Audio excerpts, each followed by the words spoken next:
आननं भूतगणादिसेवितं कपित्थजम्बूफलचारुभक्षणम् उमासुतं शोकविनाशकारितं नमामि विघ्नेश्वरे पादपङ्कजम्। त्वमेव माता च पिता त्वमेव त्वमेव बन्धुश्च सखा त्वमेव त्वमेव विद्या द्रविणं त्वमेव त्वमेव सर्वं मम देव देव। श्रीहरिं परमानन्दमुपदेष्टारमीश्वरम् व्यापकं सर्वलोकानां कारणं तं नमाम्यहम्।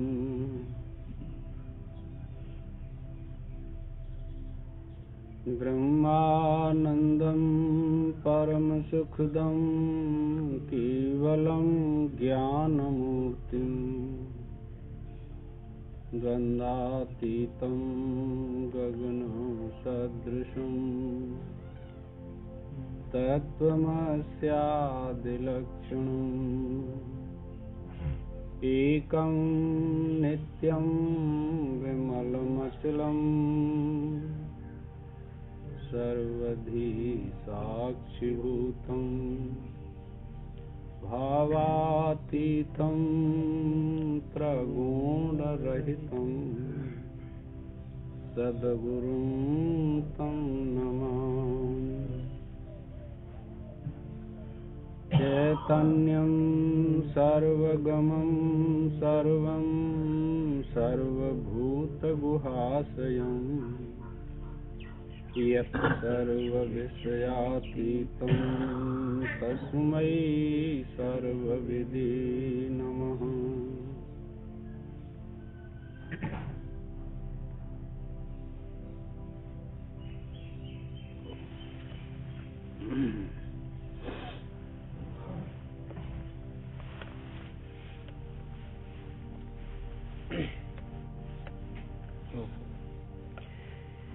जिसका चित्त इच्छा द्वेष रूप दोषों के वश में फंस रहा है,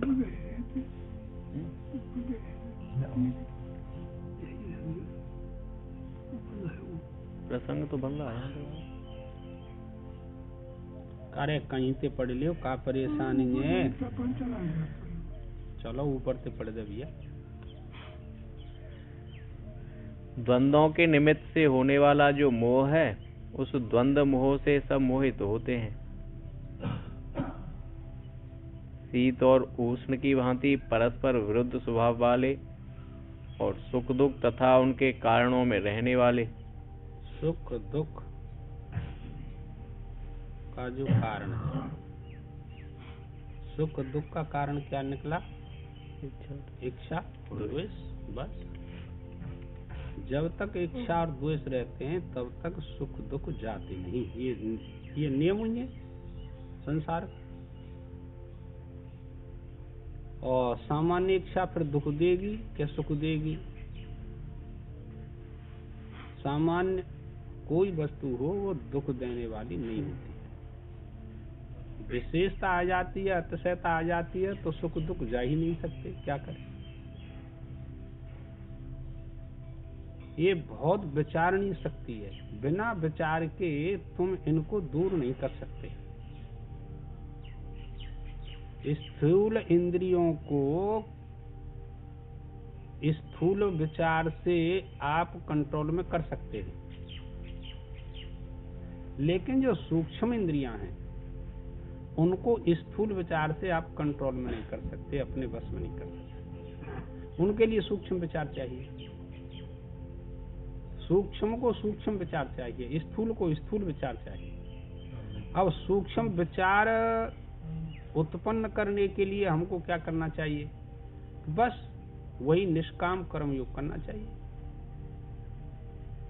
तो धीरे धीरे धीरे धीरे जब मन शुद्ध होता है, बुद्धि शुद्ध होती है ना, तो सूक्ष्म विचार उत्पन्न होने लग जाता है। तो इच्छा द्वेष राग द्वेष ये कम होने लगते हैं, बस और कोई बात नहीं। उसी को कह रहे हैं इच्छा द्वेष समुत्थेन द्वंद्व मोहीन भारत। और आप ही नहीं इच्छा द्वेषों के वशीभूत, देवता भी इच्छा द्वेष के वशीभूत रहते हैं। उनमें भी राग द्वेष बैठा हुआ है। जैसे तुम में राग दोष है, ऐसे उनमें राग दोष है। तुम्हारे बच्चे हैं तो देवताओं के भी बच्चे होते हैं, ऐसे नहीं समझना आप लोग। जो आपकी क्रियाएं हैं वो सारी क्रिया सब जीवों में हैं, आप नहीं रोक सकते इसे। ये ऐसा ही ज्ञान है।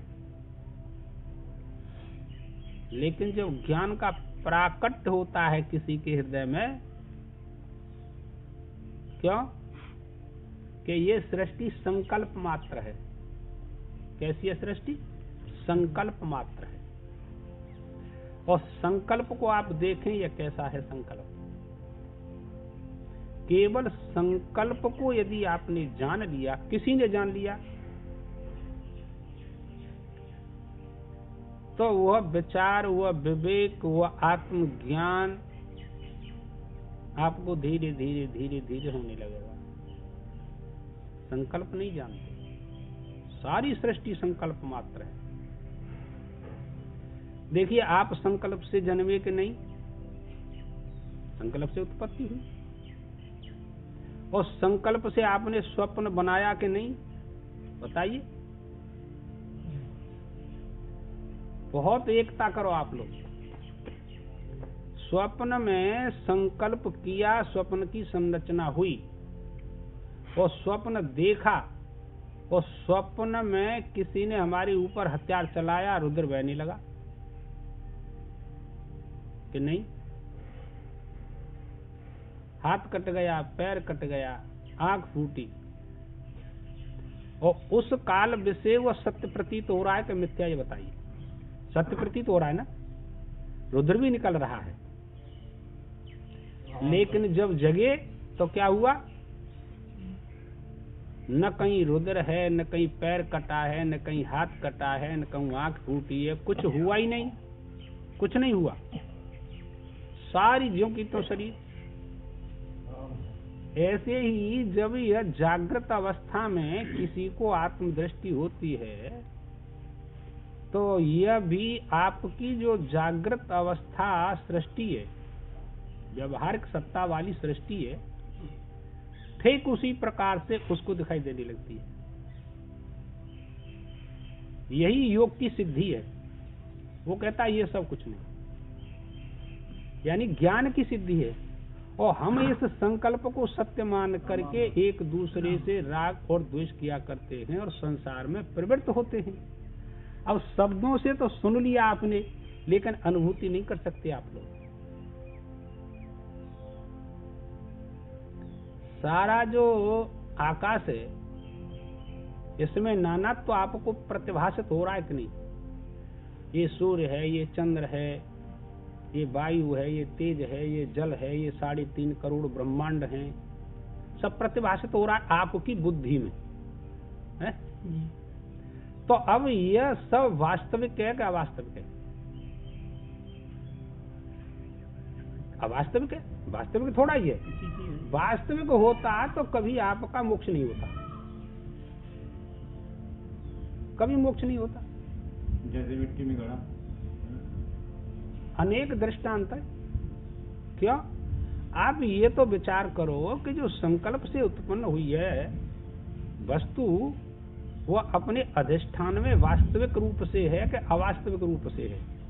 नहीं जानते आप लोग। अवास्तविक रूप से है, और अधिष्ठान का वो कुछ नहीं बिगाड़ सकती। इसीलिए यह जो इच्छा द्वेष समुत्थेन सारे भूत प्राणी प्रभावित हो रहे हैं इच्छा द्वेष से, वो तुम्हारे स्वरूप विषय वास्तविक नहीं है। उनकी उत्पत्ति अनिर्वचनीय हुई है। मिथ्या हुई है और हमने उनको सत्य मान लिया। क्यों? उनका ज्ञान नहीं। समस्या तो यही सारी।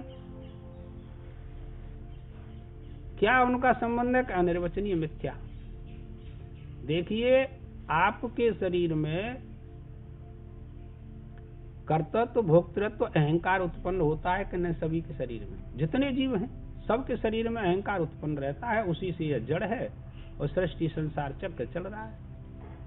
अब उस अहंकार की जो उत्पत्ति है वो आत्मा के साथ में अपना कैसा संबंध रखती है, यह बिना जाने तो आप लोग नहीं जान सकते, बिना जनाए नहीं जान सकते, स्वयं सुने बिना नहीं जान सकते, स्वयं पढ़े बिना नहीं जान सकता, कोई नहीं जान सकता। यह अहंकार उत्पन्न होता है, यह वास्तविक है अवास्तविक है, और आत्मा के साथ में इसका संबंध है या नहीं है। शब्दों से जान करके आपको समाधि करनी पड़ेगी, इसीलिए चित्त की वृत्ति शांत नहीं होती। क्यों? स्थूल इंद्रियों को कंट्रोल में किया ही नहीं आज तक। पूरा जन्म हो गया, व्यतीत हो गया, अभी तक तो कंट्रोल नहीं हुई इंद्रियों की। तो वो सूक्ष्म आसक्ति बनी है तो स्थूल भी बनी है। जब स्थूल पर कंट्रोल हो जाती है तो धीरे धीरे वैराग्य और विवेक की बढ़ोतरी होती रहती है सबके हृदय में। और कंट्रोल नहीं होती तो विवेक भी दबा रहता है, वैराग्य तो उत्पन्न ही नहीं होता। क्या करें? उसी को कह रहे हैं संपूर्ण भूत प्राणी मोहित हैं इसी के आश्रित होकर के। शरीर को ही, बुद्धि को, अब देखिए बुद्धि, ये मन, ये चित्त, ये अहंकार, ज्ञानेन्द्री, कर्मेंद्री, पंच प्राण, पंच अवस्था, तो ये सारी जो व्यवस्था है ये सब आत्मा में कल्पित भाव से है, वास्तविक नहीं है। कल्पित क्यों? कि न जानने के कारण। अच्छा बताइए, रज्जू का सर्प के साथ में कैसा संबंध है? ये देखना चाहिए। शब्दों से जान लिया, कल्पित संबंध है कि जिस काल विषय हम दोनों का संस्पर्श करते हैं उस काल में संबंध है। समझे कि रज्जू का और सर्प का संबंध है, तभी तो भय लगता है। और संबंध न हो, दिखाई न दे तो संबंध नहीं, और दिखाई दे रहा है तो संबंध है। अब वह वास्तविक है, यह उसका एक मूल कारण क्या है? ये बहुत बड़ी, यही जड़ चेतन की ग्रंथि भी यही है, और एक बड़ी समस्या यही है, और कोई समस्या ना है। कि प्रतीति हो रही है और प्रतीति है नहीं। यही तो अविद्या का काम है। और जब यह बात समझ में आती है कि वास्तव में रज्जु ही है, सर्प है ही नहीं, तो फिर उसका निराकरण हो जाता है। क्या करें? फिर वो दिखाई नहीं देता, भय चला जाता है। ऐसे ही जब ये आत्मज्ञान होता है किसी को, तो ये मरण का भय बिल्कुल चला जाता है। मरण के भय के अंतर्गत संसार के लोगों के सब भय रहते। आई सुन, जितने भय हैं वो सब मरण भय के अंतर्गत हैं, और किसी के अंतर्गत। अच्छा, मरण का भय सबसे होता है। कहीं चले जाइए, किसी क्रिया को कीजिए आप लोग, लेकिन मरने का भय वहां पर बैठा हुआ है, लेकिन उसको नहीं रहता। शरीर से तादात्म्य संबंध विच्छेद हो गया।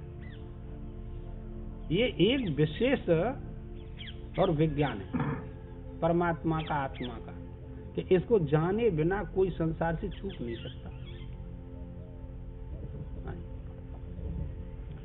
वे इच्छा और द्वेष ही यथा समय सब भूत प्राणियों से संबंध युक्त होकर द्वंद्व नाम से कहे जाते हैं। तो ये इच्छा और द्वेष जब इस प्रकार सुख दुख और उनके कारण की प्राप्ति होने पर प्रकट होते हैं, तब वे सब भूतों की बुद्धि को अपने वश में करके, सब भूतों की बुद्धि को कारण उत्पन्न हुआ, बस सब भूतों की बुद्धि अपने वश में कर ली। आगे किस लिए बढ़ता है? यहाँ रहे, हमारे पास रहे।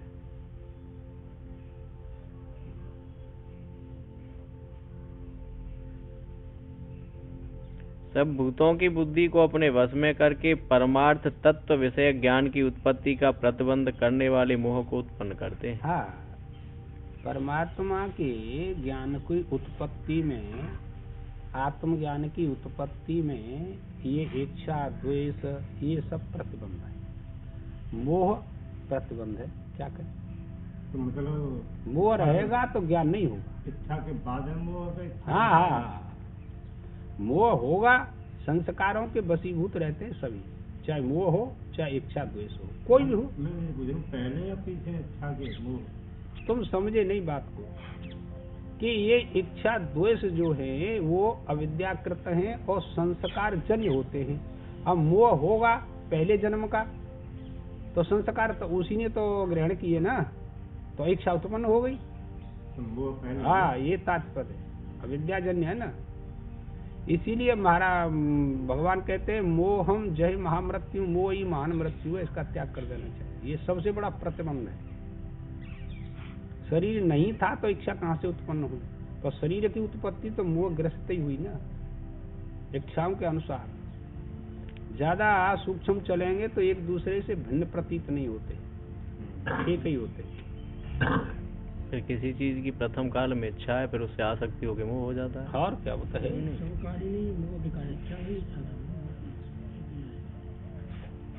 जिसका चित्त इच्छा द्वेष रूप दोषों के बस में फंस रहा है, उसको बाहरी विषयों के भी यथार्थ तत्व का ज्ञान प्राप्त नहीं होता।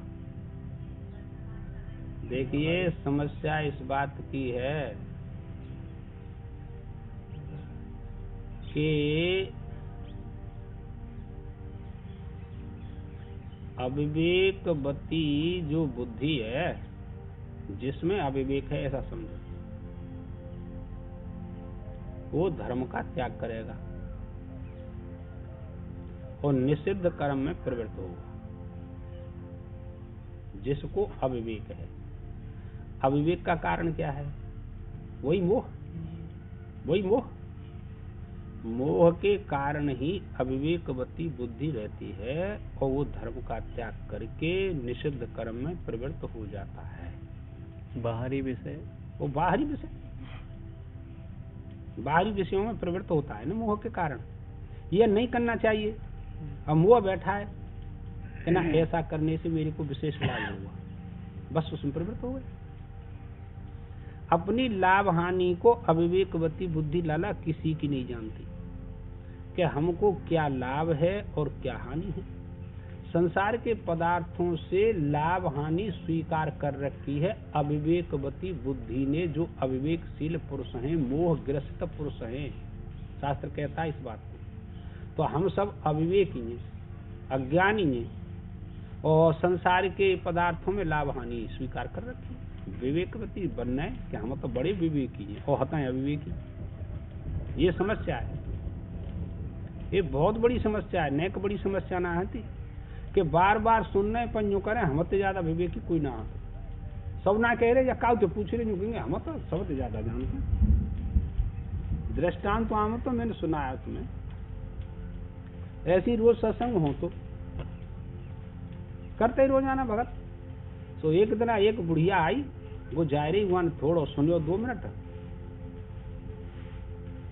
वानी कि तुम रोज सत्संग करता मैं देखती हूँ, अपन काम करते रहती यहाँ जानती यहाँ है क्या। हमारे पुत्र थे, तुम सत्संग कर लीजिए तनी हता का। तो एक बेर सुनी, 2 बेर सुनी, उन्होंने कही के तो भाई ऐसा माता तू अपने पुत्र को भेज देना, ये घर तो मजा रही ना है। वानी कि हम भेज देंगे। तो वो पे पुत्र ले लाई, माने कि बेटा के बहुत दिन से सत्संग कर रहे हैं और तू गिनते सत्संग कर ले। माने कि आ जाओ सा, मैं बिल्कुल तैयार हूँ, हमारी माँ ने कही आज्ञा पालन करूंगा। उन्होंने कही तो भैया तू कहाँ पढ़ियो लिखो यूँ बता पहले। क्या पढ़ियो लिखो इतना 2 बातें वो में क्या, एक तो मैं जान सुनाऊँ पछू और दूसरी की मान सुनाऊँ और तुम खुद सत्संग कर लियो। सब उन्होंने कही भैया हम तो हार गए तू, क्या समझे।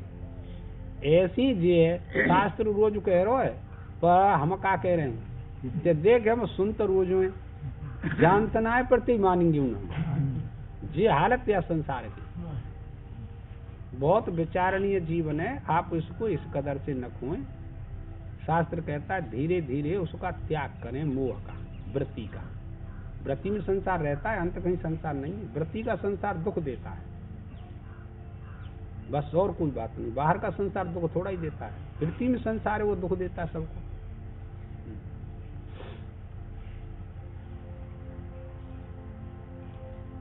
फिर उन दोनों से जिसकी बुद्धि आच्छादित हो रही है, इच्छा और द्वेष से बुद्धि में भ्रम हो गया, ऐसे मूढ़ पुरुष को अनेकों प्रतिबंधों वाले अंतरात्मा के संबंध में ज्ञान नहीं होता। इसमें तो कहना ही क्या है। अनेक प्रतिबंध हैं, एक प्रतिबंध नहीं सोचना आप लोग। देख, सुषुप्ति अवस्था में एक प्रतिबंध रह जाता है तो क्या उसको आत्मज्ञान हो गया? क्रिया युक्त समाधि, प्राणों की समाधि, क्रिया समाधि में एक प्रतिबंध रह जाता है तो क्या आत्मज्ञान हो गया? और यहाँ क्या कह रहे हैं कि अनेक प्रतिबंध बैठे मनुष्य के पास में, एक प्रतिबंध थोड़ा ही है।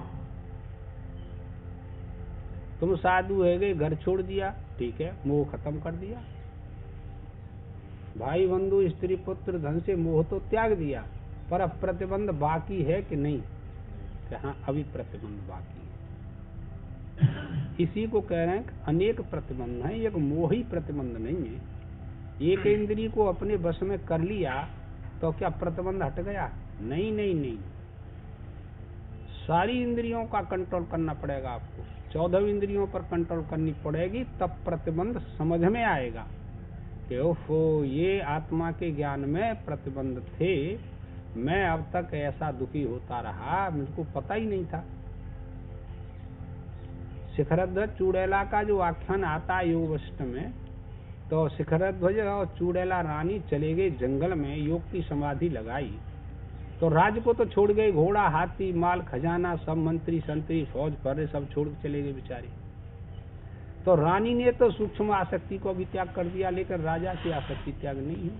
वो तो सोचता था शिखरध्वज कि भाई न जाने क्या होगा, हाथी घोड़ों को जन क्या करेंगे, खजाने को लुटा देंगे, और न जाने क्या होगा, हमारा राज बिगड़ जाएगा।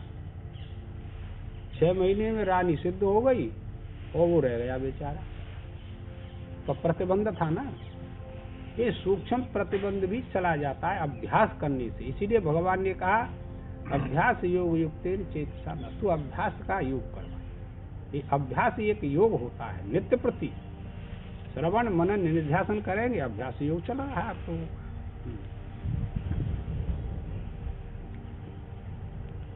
इसलिए हे भारत अर्थात भरतवंश में उत्पन्न अर्जुन, उस इच्छा द्वेष जन्य द्वंद निमित्तक मोह के द्वारा मोहित हुए समस्त प्राणी हे परंतप जन्म काल में उत्पन्न होते ही मूढ़ भाव में फंस जाते हैं। जन्म, देखो, जन्म का कारण इच्छा द्वेष है कि नहीं? देखो विचार करें, जन्म बिना इच्छा द्वेष राग द्वेष के किसी का होगा नहीं, और जन्म लिया और इच्छा द्वेष उत्पन्न होने लगे। देखिए बच्चे के लिए, ये मेरी माँ है और ये मेरी माँ नहीं है, और अभी जानता ही नहीं कुछ, 1 साल का है, तो अपनी माँ को पहचानता है कि नहीं? तो राग हुआ कि नहीं? दूसरे से द्वेष हुआ कि नहीं? इन परिभाषाओं को बेचारा जानता ही नहीं कि राग द्वेष कुछ होते हैं। पर पूर्वकृत जो अभ्यास है राग द्वेषों का, वो आकर के जन्म लेते ही खड़ा हो गया, यह मेरा है और यह तेरा है, बाकी और कोई बात नहीं। क्या करें बताओ? तो ये बहुत सूक्ष्म विषय है कर्म कांड का भी, ऐसे थोड़ा ही है।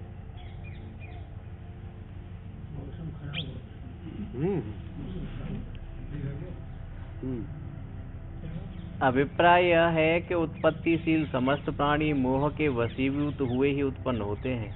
बस एक फैसला कर दिया भगवान ने, भाष्यकार की वाणी यदि किसी की समझ में आ जाती है तो इसी जन्म में वो पार हो।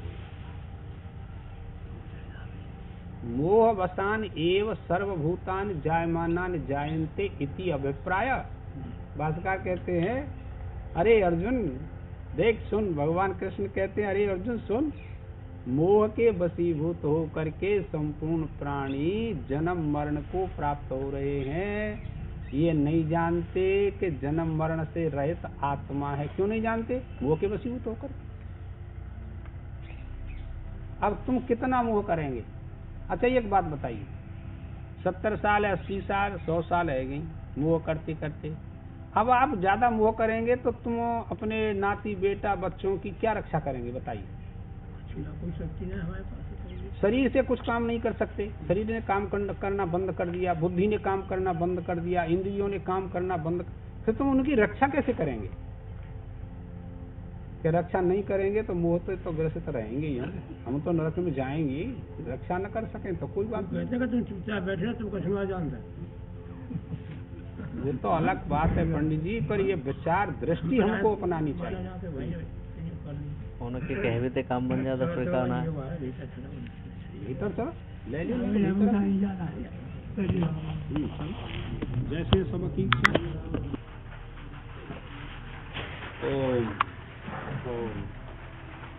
ऐसा होने के कारण द्वंद्व मोह से जिनका ज्ञान प्रतिबद्ध हो गया है, हाँ, वो ढक जाता है। जितने ज्यादा राग द्वेष होंगे उतना विवेक कम होगा, ढका रहता है ज्ञान। भाई रजोगुण की वृत्ति तो केवल इच्छा के ऊपर डिपेंड रहते। फल इच्छा होगी तो ज्ञान ढका रहेगा, फल इच्छा नहीं होगी ज्ञान प्रकाशित होने लगेगा। ठीक सी बात है।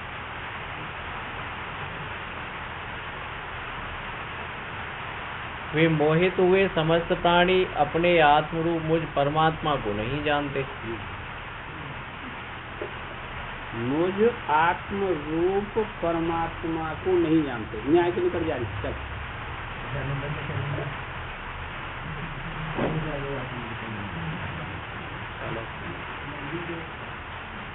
मुझ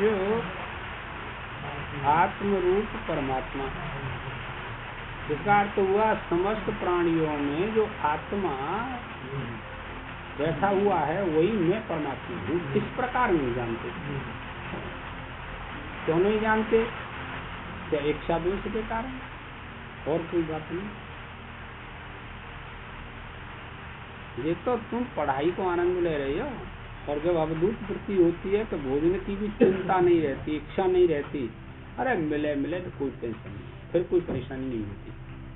तब अनुभूति होती है कष्ट के आने पर जब कोई सहायता पंडित जी नहीं मिलती और उसके भजन के ऊपर डिपेंड है हम, तब पता लगता है कि अब क्या है, अब कौन सहायता करेगा। अनुभूति होती है आत्मा की, तो आप गल जाते हैं।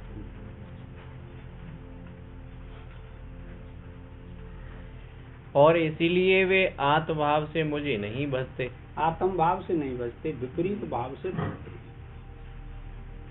कि वो परमात्मा कोई अन्य है और मैं कोई अन्य हूँ। इस भाव से भजते हैं। अब देखिए आप लोग, हम इस भाव से भजन करें कि परमात्मा कोई अन्य है, हम कोई अन्य है, तो परमात्मा को हमने परिच्छिन्न बना दिया, एक देशी बना दिया, लाला सर्वदेशी नहीं छोड़ा। इस प्रकार का विवेक हम करते ही नहीं। समस्या तो यही सारी। क्यों नहीं करते? कि मोह के कारण, बस, और कोई बात नहीं। जो वस्तु व्यापक है, जिसके बिना कोई वस्तु खाली नहीं, कोई जगह खाली नहीं, कोई काल खाली नहीं, फिर उसको आप परिच्छिन्न क्यों बनाते हैं? कि अविवेक के कारण, मोह के कारण, बस, और कोई बात नहीं। उसके बिना कोई भी क्रिया हो ही नहीं सकती। और एक बात याद रखना कि जैसी उपाधि होती है वह उसी प्रकार का बन जाता है।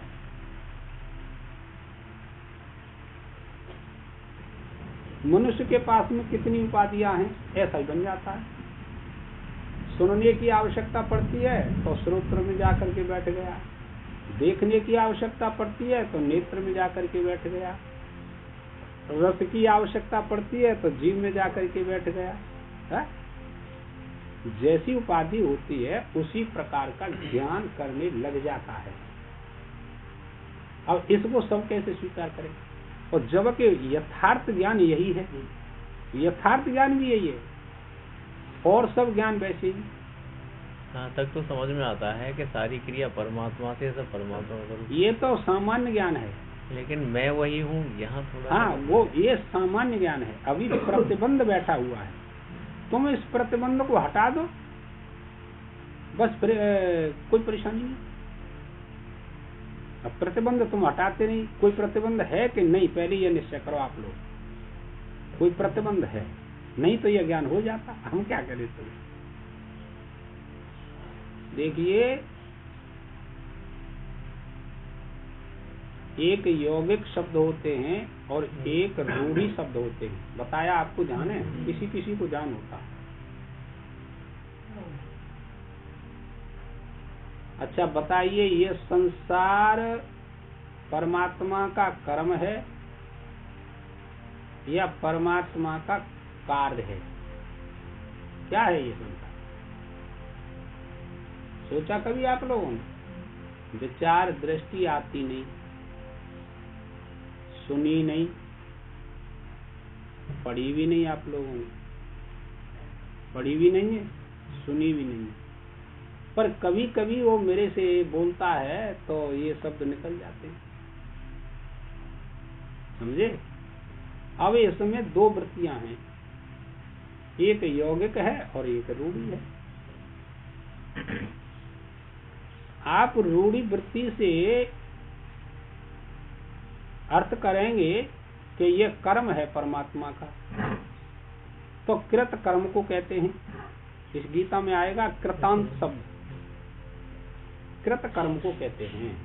तो यह तो रूढ़ी वृत्ति का अर्थ हुआ पूर्व पक्षी का, लेकिन यह कार्य है, यह यौगिक हुआ। अब इसको आप पूरा वेदांत, पूरी तपस्या है आपकी बुद्धि में, आपकी बुद्धि अत्यंत उज्जवल है, पवित्र है, तो इन बातों को आप जान सकते हैं, स्वीकार कर सकते हैं, संसार से पार हो सकते हैं। बस इतना ही कथन पर्याप्त है। आगे फिर बहुत सूक्ष्म वृत्तियां हैं, वो दूसरे प्रकार की हैं, समझे? यौगिक और रूढ़ी मैंने पहले दूसरा अर्थ किया था, ध्यान होता आपको। हाँ, पदों में यौगिक शक्ति और अवयवों में रूढ़ी शक्ति रहती है। बताया कभी? नहीं याद रहता, कोई बात नहीं, चलो।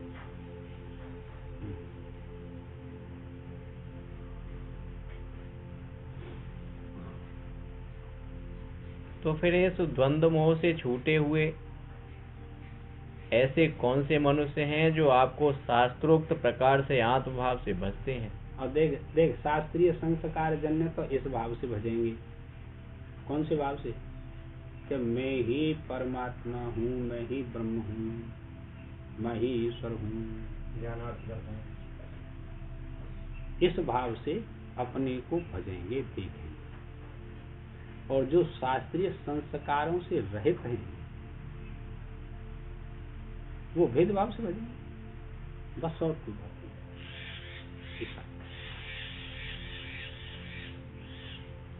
इस अपेक्षित अर्थ को दिखाने के लिए कहते हैं। अब बहुत सावधानी से पढ़ना, एक एक श्लोक, एक एक पद वाक्य हमको आत्मा से लाभ देता है, हर एक बात। दूसरी जगह उसका कोई अर्थ जाता ही नहीं जाना। ये टारगेट है सारे भगवान की गीता का, टारगेट एक है, दो नहीं।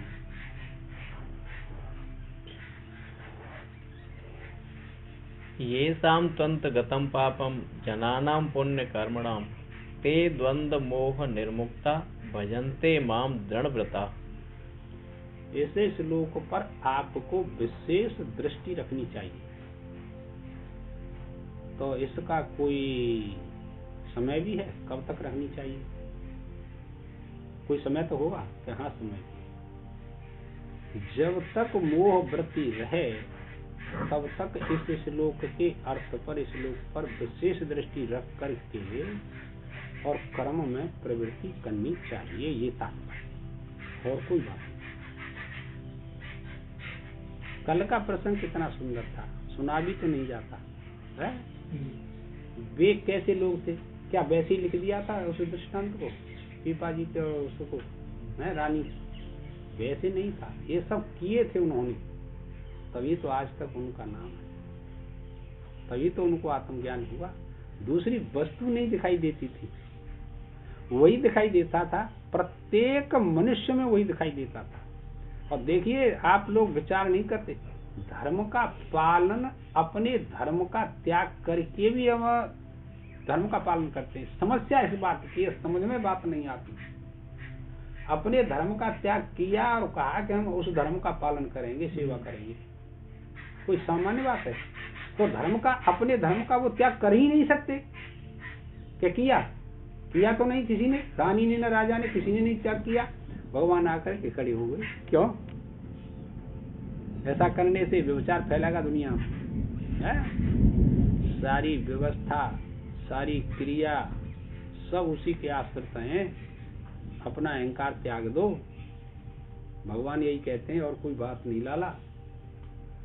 जितना अहंकार करते रहेंगे उतने उससे पृथक ही पृथक चलते रहेंगे। हमारा जीवन जन्म मरण होते रहेंगे, क्या करें?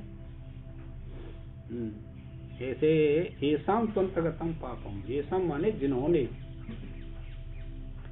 निष्काम कर्म करके, और निष्काम कर्म नीचे से शुरू कर लो।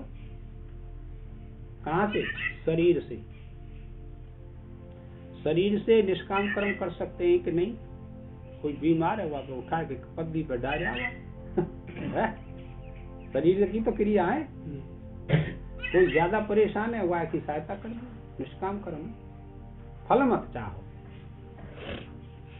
कोई ज्यादा परेशान है, देखिए आप लोग समझाते हैं, जब कोई मर जाता है गृहस्थ जीवन में, तो उसके पास आप बैठने के लिए जाते हैं, क्यों?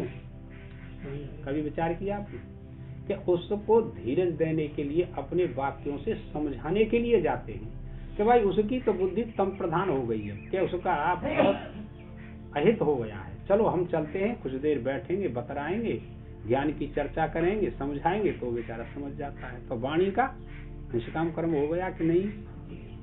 कितनी ऐसी बातें पड़ी, मन में अशांति है तुम्हारे में खुद, और कोई कथा में कह रहा था कि भगवान के जप करने से, चिंतन करने से, ध्यान करने से मन में से शांति आ जाती है, विकृति चली जाती है। आपने स्वीकार कर लिया, करने लगे, शांति, उसका परोपकार हो गया, बाकी और कोई बात नहीं। उसी को कहते हैं जिन्होंने निष्काम कर्म करके लगभग अपने इस लोक के पाप, वर्तमान के, इस शरीर के, और पहले पाप नाश को प्राप्त कर रहे हैं, और हो ही जाते हैं।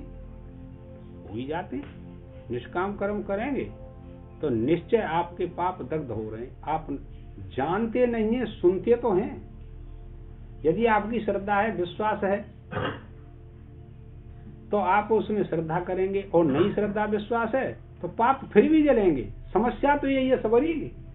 ऐसे ऐसे दृष्टांत हैं कि हम विश्वास ना कर रहे पर सुनकर वो जो पाप जलते हैं, आपको पता नहीं लगता, क्योंकि इतने भयंकर पाप हैं, वो आपको क्या पता लगेगा? चींटी एक मिट्टी का कण लेकर के पर्वत में से और अन्यथा डालने लगे, किसी को दिखाई देगा कि पर्वत कम हो रहा है?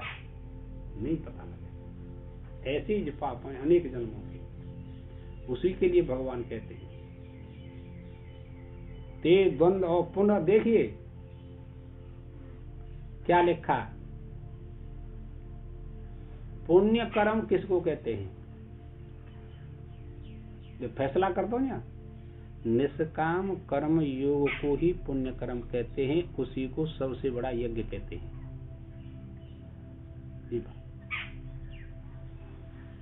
कि निष्काम कर्म सबसे बड़ा पुण्य कर्म होता है, वो हमारे पापों को जलाता है। सत्कर्म कहो, पुण्य कर्म कहो, निष्काम कर्म कहो, समत्त कर्म कहो, कुछ भी कहो, पर ये हमारे ज्ञात अज्ञात पापों को जला देते हैं। इस पर दृष्टि सबको रखनी चाहिए। हम पुण्य नहीं कर सकते तो पाप क्यों करते हैं? झगड़ा कराते हैं आपस में आप लोग, नेक सहन शक्ति नहीं कर सकते और वैसे भजन करते हैं। फिर क्या भजन करते हैं आप लोग? समस्या तो व्यवहार की है ना, गंदो तो व्यवहार है, और व्यवहार में रह करके अपने पापों का विनाश कर सकते हैं। हम क्या करें? क्योंकि व्यवहार से ही तो पाप हुआ है, कि परमार्थ में हुआ है? व्यवहार में हुआ है। तो व्यवहार में शुभ काम कर्म करके निष्काम उसको जला सकते हैं। जिन पुण्य कर्मा पुरुषों के पापों का लगभग अंत हो गया होता है, हाँ, अर्थात जिनके कर्म पवित्र यानी अंतःकरण की शुद्धि के कारण होते हैं, अंतःकरण की शुद्धि हो जाती है भाई। निष्काम कर्म योग करने से, धर्म का पालन करने से और अपने आश्रम का पालन करने से, अपनी वर्ण व्यवस्था का पालन करने से हमको पुण्य प्राप्त होता है, तो पाप नष्ट हो जाता है। और धर्म का पालन किया नहीं, वर्णाश्रम का पालन किया नहीं और आश्रम धर्म का पालन किया नहीं, तो पाप तो बढ़ेंगे। क्यों नहीं किया? कि अविवेकवती बुद्धि थी। पीछे जो आया ना कि संपूर्ण प्राणी अन्न से उत्पन्न होते हैं, वृष्टि यज्ञ, फिर भगवान ने अंत में कहा कि वो परम परमात्मा यज्ञ में प्रतिष्ठित है। नहीं आया? पीछे आया। और यज्ञ बताए 14 प्रकार के, 4थे अध्याय में। किसी यज्ञ को तो करें, थोड़ा बहुत तो करें, ज्यादा न करें। और हम देखो बहुत परेशानी होते, ये बात आमत का है तो बहुत परेशानी होते बहुत लोगों में। अरे के कौन के कोई कछु ना, खाओ पियो मौज सब भक्षण कर जाओ, भूतन नहीं करे।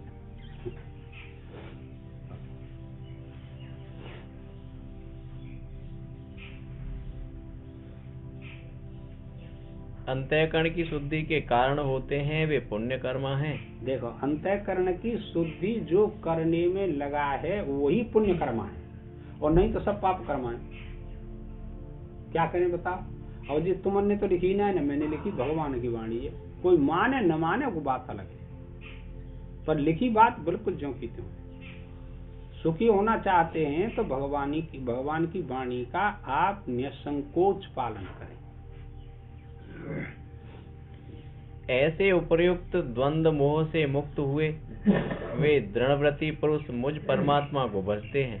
सब प्रकार से भजते हैं। सबकी आशा, सबका भरोसा त्याग कर दिया, फिर उसको किसी से कोई प्रयोजन नहीं रहता।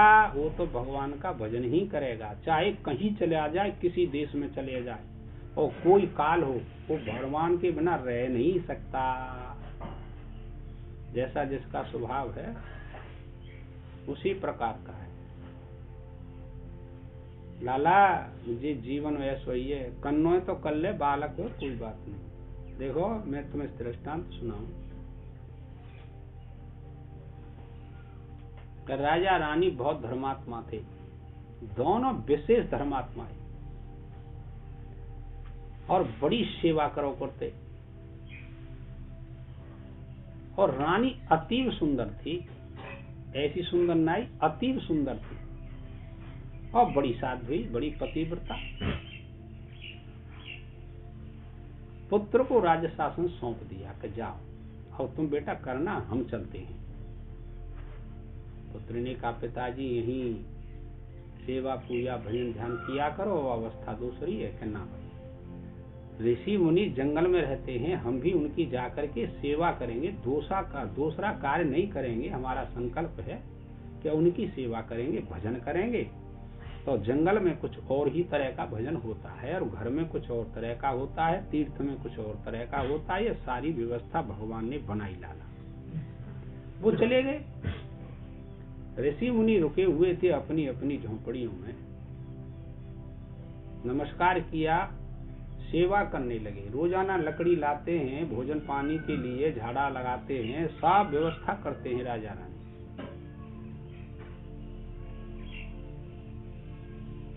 ऋषियों ने कहा राजन तुम्हारी अब वृद्धावस्था है, सुकुमार तुम्हारी घरवाली है, अब ऐसा करो एक झोंपड़ी बना लो और झोंपड़ी में निवास करो। तो झोंपड़ी बनाई सबने मिल करके। बनाई, उसमें रहने लगे। तो 1 महीना हुआ, रहते रहते एक छद्म वेश वाला राक्षस वहां आया, साधु का वेश बना करके। वो ऋषि मुनि तो जानते थे, राजा रानी नहीं जानते थे। तो वो देख करके मोहित हो गया कि भाई यह किस प्रकार से प्राप्त होगी। सारी क्रिया जानी उसने राजा रानी की। उसने विचार किया कि ये तो बहुत धर्मात्मा राजा है और उसकी सुंदरता रानी की ऐसी है। तो उसने सेवा शुश्रूषा की, कोई बात नहीं, काम चलता रहा। अब एक दिन उससे, राजा से उसने कहा, महाराज तुम तो तपस्वी हो, हम तो आपको देख करके बड़े प्रसन्न चित्त हुए और हम भी आपकी सेवा करें ऐसा मन कहता है कि ये बड़े तपस्वी है राजा रानी, और हम भी इनकी सेवा करें। ऋषि मुनियों की तो हम सेवा करते ही करते हैं। वो चला जाता था, वहां नहीं रहता था, अपने स्थान पर चला जाता, उनको पता नहीं। तो जब ज्यादा सेवा की तो उसने कहा, महाराज आशीर्वाद दे दो। राजा से कहा आशीर्वाद दे दो। तो राजा तो धर्मात्मा, करुणा दया में, उसने कहा कि अच्छा भाई आशीर्वाद हमारा तो यही है कि आप भजन करें। कहना महाराज आशीर्वाद में कुछ दे दो। राजा ने कहा, अच्छा तू दुखी है, जो कुछ मांग लेगा हम उसी को दे देंगे, जो हमारे पास वस्तु है।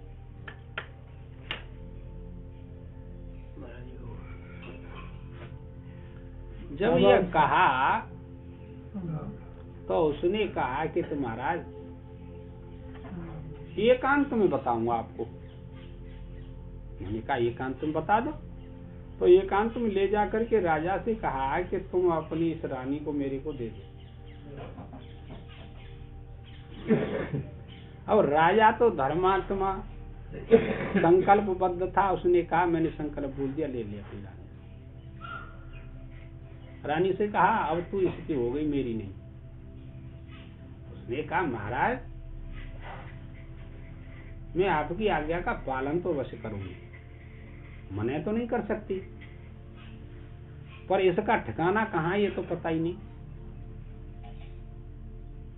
कहाँ ले जाएगा, कहाँ रखेगा, क्या करेगा। राजा ने कहा भाई मैंने संकल्प बोल दिया है रानी का, तो ये तो यहीं रहेगी, ये झोंपड़ी है, किसी में तू रख ले इसको। उसने कहा हाँ ये बिल्कुल बात ठीक, मैं भी मान गया। उसके लिए अलग झोंपड़ी बनाई, राजा की झोंपड़ी अलग हो गई, उसकी अलग बनाई उसने, उसमें रानी रहने लगी। अब दूसरे दिन उस झोंपड़ी में जाने लगा। रानी को पता लगा कि ये रात्रि को आ रहा है, ये तो छद्म वेश वाला है। अपने पति का ध्यान किया, स्मरण किया भगवान का कि ये सब क्यों।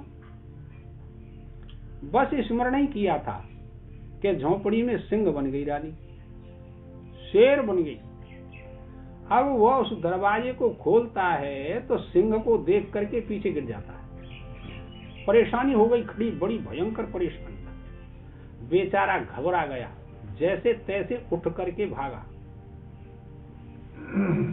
अब दूसरे दिन फिर आया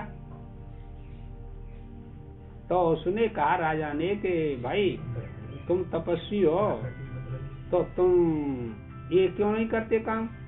मैंने तो रानी का संकल्प बोल दिया है आपको, आई समझ में। तो उसने कहा महाराज जब भी जाता हूँ रानी के पास में शेर दिखाई देता है। रानी तो उसमें आपने रखी नहीं, कि तो अब देख जा करके देखा तो रानी, और अपनी मर्जी से जाए तो शेर नहीं। रक्षा किसने की, ये दृष्टांत ऐसा है कि रक्षा किसने की।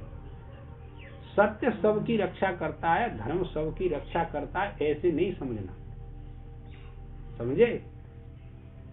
कोई वस्तु धर्म है, कोई सत्य है और कोई निषिद्ध कर्म भी है। उसका निषिद्ध कर्म नहीं होता तो मांगता ही क्यों है।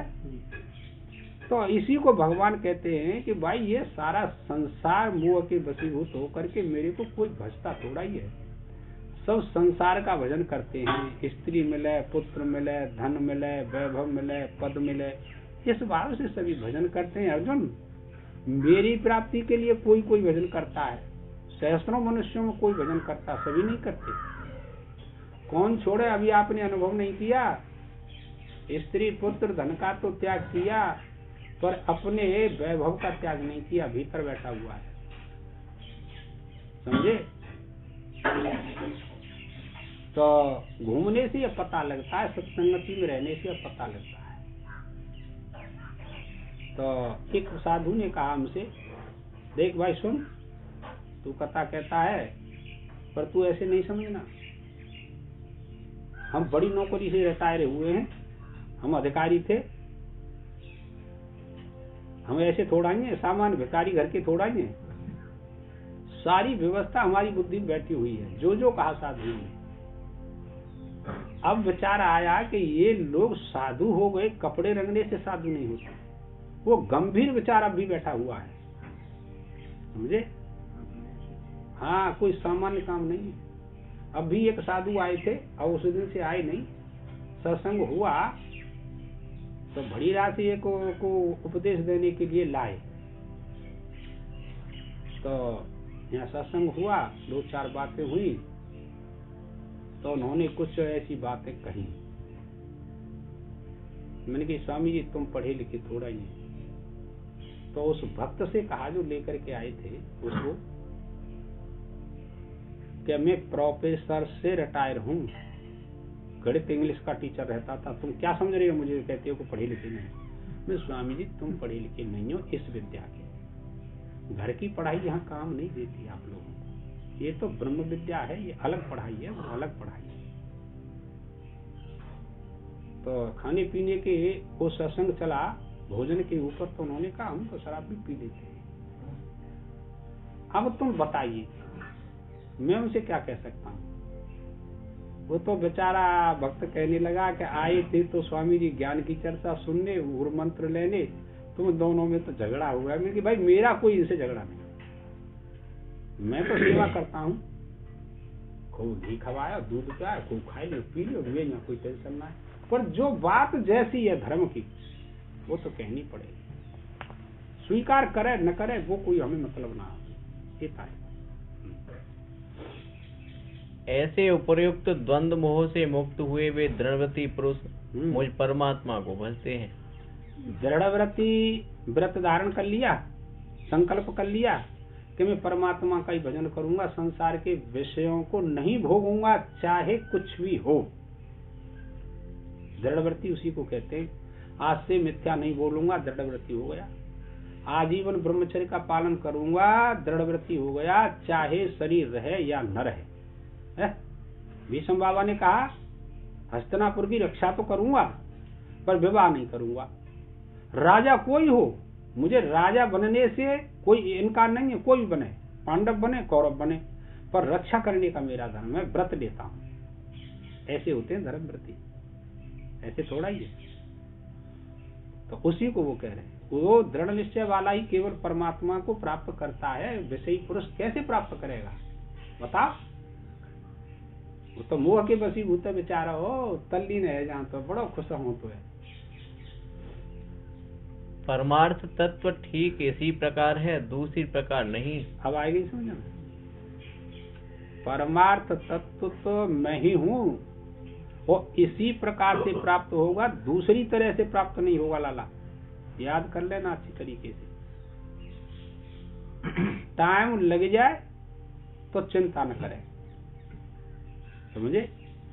पर शीघ्रता जरूर रखे अपने बुद्धि में, मन में, इंद्रिय में, क्या टाइम लगे रहो, ईश्वर कृपा है, पर मैं इस साधन को छोड़ने वाला नहीं हूँ। ऐसी लगन रहनी चाहिए, यही दृढ़ संकल्प होता है।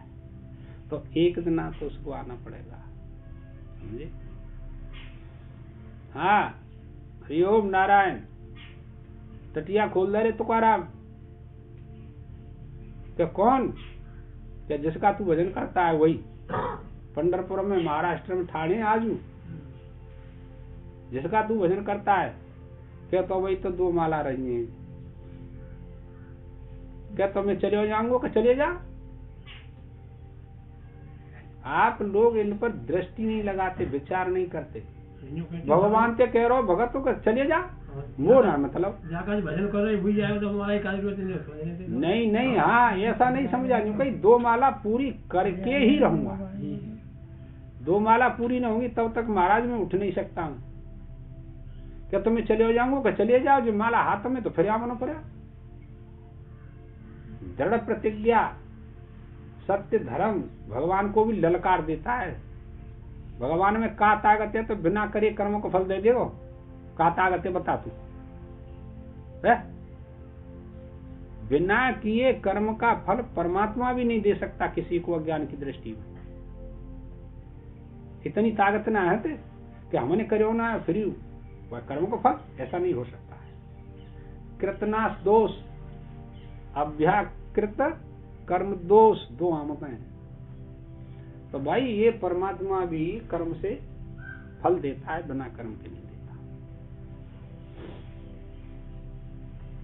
ऐसे निश्चित विज्ञान वाले पुरुष दृढ़वती कहे जाते हैं।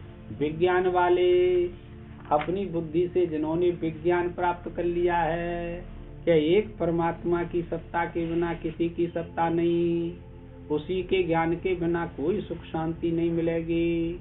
ये विज्ञान है, वही सब कुछ कर रहा है, वही सब कुछ कर रहा है जो कुछ भी हो रहा है।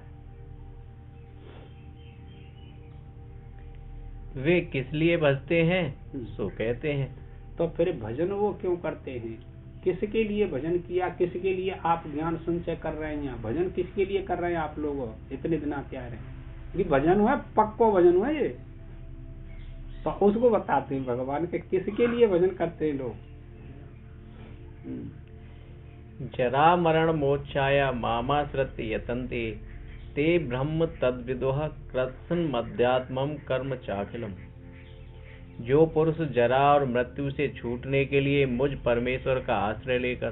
ठीक भाई, अब इसमें 2 बात बताएं। जरा, अब वह परमात्मा है, तुम न्यों पूछो। जिन दोनों को इलाज जो बता रहे हैं कि जाके काज भजन करते हैं, ठीक है, और सरल भाषा में इनके इंतजाम कर दें तो फिर न्याय भी का जरूरत पड़ रही, तुम बताओ। कितना क्लिष्ट कर दो साधन। वृद्धावस्थान हो और हमारा शरीर कब उम्र है, ये 2 परेशान करने वाली वस्तु 2 रखी। और पहले श्लोक में इच्छा द्वेष 2 रखी है ना। गीता में कहीं 2 रखा, कहीं 3 रखा, कहीं 4 रखा, कहीं 6 रखा। हम कौन से स्वीकार करें? जाते कि जन्म मरण से रहित हूं, ये तो अपनी अपनी बुद्धि है ना। और कोई सबको स्वीकार करता है, बस और कोई बात नहीं। इसी को कह रहे हैं, जरा मरण से छूटने के लिए कोई औषधि नहीं बनाई परमात्मा ने, सीधे सीधे। और कोई कर्म भी नहीं बनाया परमात्मा ने सीधे सीधे के इस कर्म को करते जाना, जन्म मरण से रहित हो जाएंगे। चलिए जितो लिख लीजिए जान कि जरा मरण से छूटने के लिए यत्न करना चाहिए। अरे एक तो वो ज्ञान है, ज्ञान के बिना नहीं रह सकता कोई। ज्ञान हुआ तो जन्म मरण से रहित हो जाए। कितनी बढ़िया बात बताएं। ज्यादा पढ़ने से क्या होगा? स्वीकार कर लो मैं वही आत्मा हूँ, बाकी और कोई टेंशन नहीं, खत्म, सब खत्म, कुछ नहीं।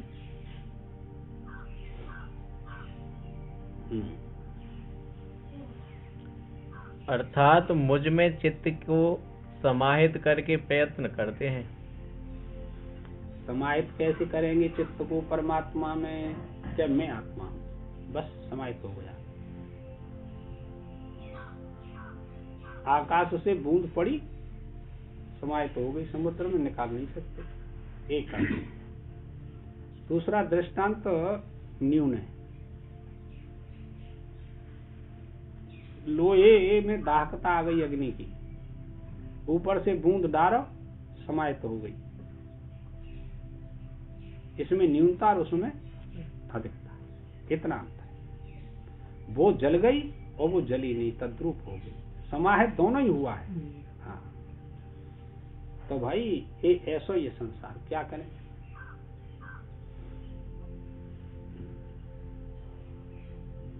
सब कल्पित भाव से, जितना A to Z है वो सब कल्पित भाव से है। उसमें यह सब आकाश में जैसे अणु परमाणु रेणु उड़ते रहते हैं ना ब्रह्मांडों के, वो आपने अभी पढ़ा नहीं। ये परमात्मा का विराट शरीर बताया, ये ब्रह्मांड का ये क्या है 3.5 करोड़ विराट। तो वो कहते हैं इस ब्रह्मांड का अभिमानी विराट है। और सूक्ष्म का अभिमानी कौन बताया, हिरण्यगर्भ है। सूक्ष्म है वो हिरण्यगर्भ। सारी सृष्टि का जब महाप्रलय काल होता है तो बताया नहीं इसमें आएगा कि ब्रह्मा के सूक्ष्म शरीर में संपूर्ण प्रकृति लीन हो जाती है, सारे जीव लीन हो जाते हैं, है ना। ये सारे ज्ञान हो जाते हैं, फिर कोई परेशानी नहीं रहती लाला।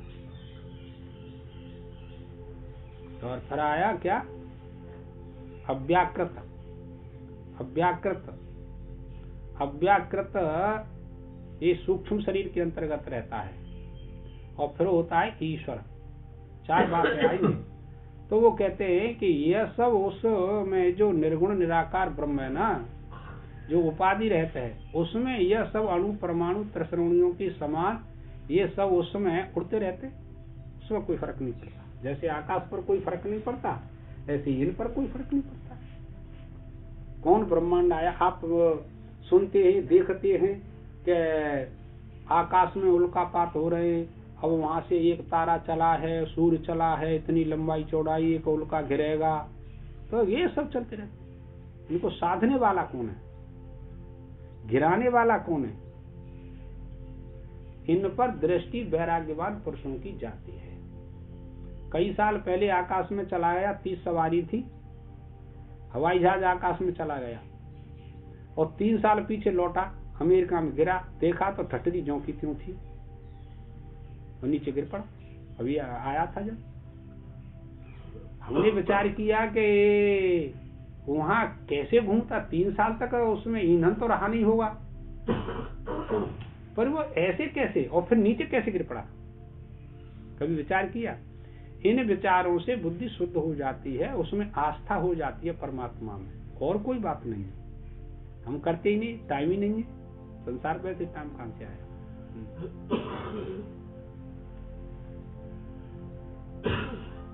वे जो पर ब्रह्म है उसको जानते हैं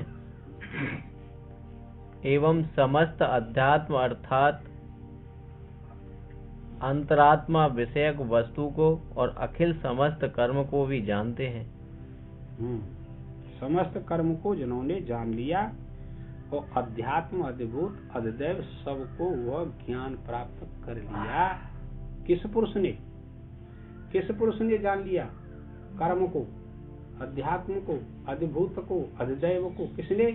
कि जो मृत्यु और बुढ़ापे से छूटने के लिए यत्न करता है, उसने सारे के सारे प्रपंच को जान लिया। टाइम है बोला और ज्यादा ही है वो। बोलो सदगुरुदेव भगवान की जय। ओम पूर्णमद पूर्णमिदं पूर्णात् पूर्णमुदच्यते पूर्णमादाय पूर्णमेवावशिष्यते।